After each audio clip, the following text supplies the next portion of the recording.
Ito yung huli natin ngayon mga kamdraga.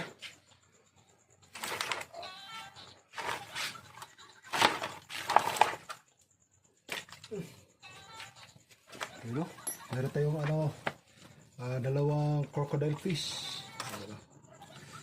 Oh, dalawa. Pangit lang yung mukha nito pero napakasarap nito. Crocodile fish. Ito naman, tampalpuki. Flounder fish. Barracuda.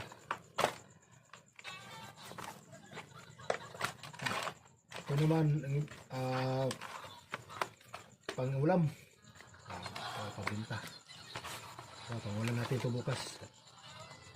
Ito naman, pang-bigas. Alright, mga nasa 3 kilo. Goods na, pang-bigas na. May ulam na may bigas.